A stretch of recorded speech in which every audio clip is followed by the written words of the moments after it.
Mission Christian Radio presents The Seventh Son, the story of King David of Israel, written for radio in 13 episodes by Colm Flanagan. Episode 12 is entitled The Numbers Game.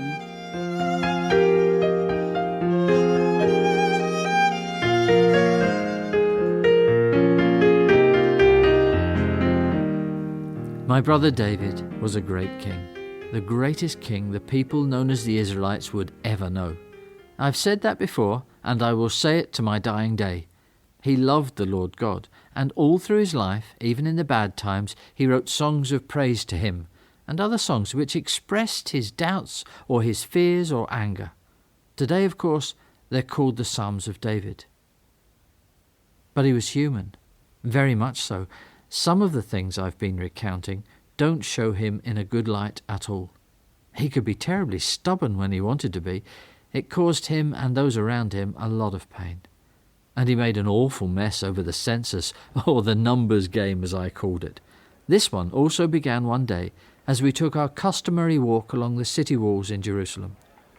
It's a beautiful sight, brother, isn't it? Yes, David. You must feel very proud of it all. Yes, I am. Well, in the right sort of way, I hope. All these people, and I am their king. We walked along in silence for a bit. Then, I've been thinking. I thought I heard something making a noise. Oh, yeah, very funny. Yeah, no, seriously. I think I will count the people. You know, everyone in my kingdom. I need to know much more about them all. I was a bit shocked at this. It would be a massive undertaking, and I couldn't see the point. Indeed, I wasn't sure it would be a good idea at all. But with David, to think it was to do it, and the next day he called a meeting of his inner council. I was there, as was Joab, leader of the army. So here's what I have in mind. I want a census of the people. Count everyone in my kingdom of Israel, from the town of Beersheba in the south, all the way north to Dan. Then I will know how many people can serve in the army.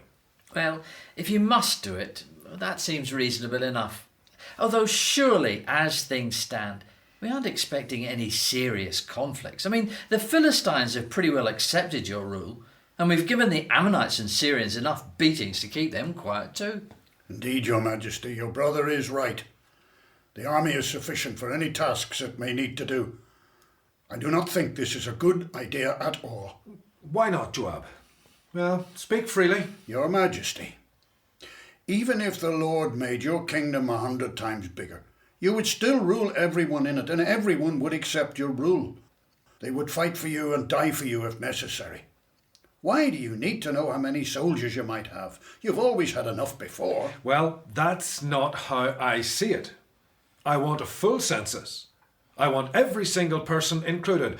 All heads of household, men of military age, whether they can provide servants for labour, everything. This was something new. Joab and I were horrified. No, don't do this thing, Your Majesty. I must advise against it most strongly.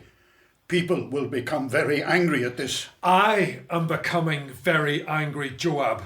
Don't try my patience too far. I will not be thwarted in this. Things were getting rather heated, and matters were not helped by the sudden and unannounced arrival of another councillor. Nathan, what brings you here? You weren't invited. Your Majesty, is it true what I've been hearing? That you plan to number the people? No? And where did you hear that? David glared at Joab and me, but we were as surprised at Nathan's sudden intervention in the argument as he was. I must know the truth, Your Majesty. Yes, Nathan, if you must know. The law allows it, and I am going to do it, with or without the help of my army commander, who seems to think it's a bad idea, as does my brother. It is a bad idea, Your Majesty. You don't need it for military purposes. The people of Israel are your loyal subjects, but you must not treat them as mere resources for your army or your public works, even the temple of the Lord. They are God's people, not yours. You have their love and their loyalty, but it is freely given under the Lord, not your right by conquest or by census. This is a land under God, and he is a God of justice, not arbitrary rule. I am the king, and I can do what I want. As do the pagan kings of Assyria and such like. We are not like them. We are the people of the Lord. That is my point. Take heed of my warning, David. Do not do this thing. People have the right to live their own lives free of such interference. What can I do to make you change your mind? Nothing! Nothing at all! Get out, Nathan! You go too far! I have said it. It will happen. You're all dismissed. We left David in a towering rage. He hated having his will questioned or crossed. For just a moment, I thought he reminded me of Saul. Oh, that was a scary thought, and put the image from my mind. Nathan strode away, leaving Joab and I alone. Well, that's that. I will carry out his orders because he's my king and he's ordered it, but I don't intend to include the Levites and the Benjaminites. I'd feel a traitor to my own folk. Let the king say what he wants. But isn't that dangerous? He said everyone. Well, maybe I'm getting forgetful again. Anyway, who's going to tell him and how's he going to know? Surely not you. No, I won't, but... I just wish this whole idea would just go away. I've got a bad feeling about it, especially since Nathan is so completely opposed. Do you think the Lord spoke to him about it? Oh, I don't know. He didn't say so. Anyway, this is all going to take a long time to organise. I'll have to arrange for groups of people to go throughout the land, and that's not going to be done in a few days. It'll take months. And it did take time. Joab and his assistants took over 9 months as they moved through the country. They met hostility as people resented this official prying into matters they considered their private affairs. Our people are independent-minded and they do not like bureaucracy. They feared, and rightly as later events were to show, that this census was just a first step towards a system that would begin to regard them as assets rather than people.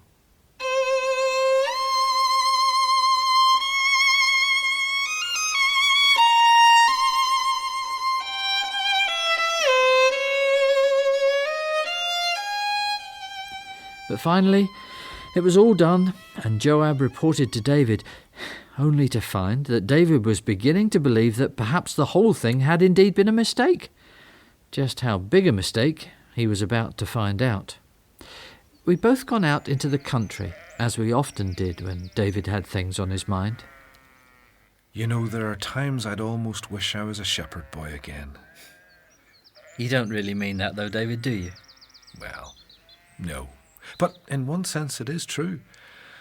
At that time I had a job to do. I looked after the sheep. End of story. And it looks so peaceful from where I stand today. Michal said to me once, "You can make the shepherd boy a king, but you can't stop him being still a shepherd boy at heart."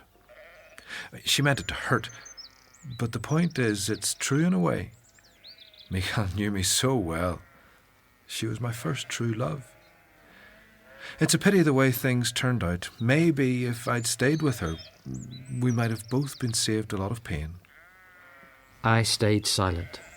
Sometimes, when David was in reflective mood, he just wanted to talk. He wasn't looking for some platitudes from me. The census has been a mistake. I should have listened to you and Joab and Nathan. You've changed your mind? I know the Lord is angry. I don't seem to be able to talk to him the way I usually do. But will he forgive you? He has done so before. Maybe, but there will be consequences. Your Majesty, King David, I must speak with you. I have a message from the Lord. You see, brother, it begins. I knew something bad was going to happen. Oh, but you can't be sure of that. Gad may be bringing some good news. You think so? I don't. Look at his face. And indeed, the prophet looked very solemn as he came towards us. Your Majesty, I'm sorry to have to seek you out like this, but the Lord has been speaking to me. About the census, Gad? Yes, Your Majesty. I knew it would come. And the message is not good. The Lord is displeased with me. I'm afraid so, Your Majesty. The message from the Lord is a hard one. He says you must choose your punishment. Will there be 3 years when the land won't grow enough food for the people? Or will your enemies constantly defeat you for 3 months? Or will the Lord send a disease to strike the land for 3 days? The choice is yours, Your Majesty. I have to give your answer to the Lord who sent me. David looked stunned. His people, the ones he defended by the census in the first place, were now to be punished again because of his disobedience and willfulness. I was glad at that moment I wasn't a king. It's a terrible choice to have to make. But the Lord is kind. I'd rather be punished by him than anyone else. I choose the third option. And so it was. Plague struck the land. Some people said it had been caused by the census takers as they moved through the country. I don't know. But many died. And then came the turning point. David and the other leaders were praying one day when suddenly the king called out, I see God's angel in the sky. He's holding a sword over Jerusalem. Lord, this has all been my fault. I sinned by ordering the people to be counted. They've done nothing wrong. They're just like innocent sheep. Oh God, I am their shepherd. Punish me and my family if you must. Don't let this disease wipe out your people. We waited. What David was looking at, I don't know. I could see a shimmering brightness in the sky, but whether it was a mirage brought on by the noonday sun, I can't say.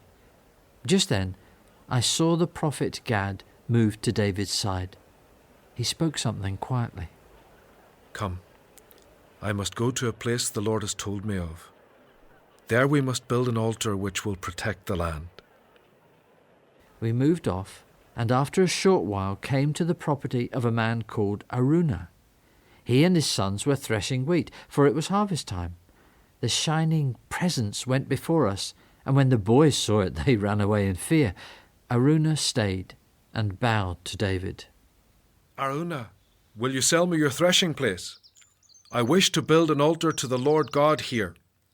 I know that only this will stop the effects of the terrible plague, and I'll pay you a fair price. So it was done. David built the altar. The angel of the Lord he had seen put the sword away. People began to recover. This is where the temple of the Lord will be built, here at Araunah's threshing floor. And the altar of sacrifice will also be here. I know this is what the Lord wants. And it was so. Of course, David knew he would never build the temple himself. That would be for his son Solomon. And in the meantime, there would be other serious matters to deal with.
In episode 12 of The Seventh Son, the narrator and seventh son was played by John Lander, and other parts were played by members of the Commission Radio Drama team.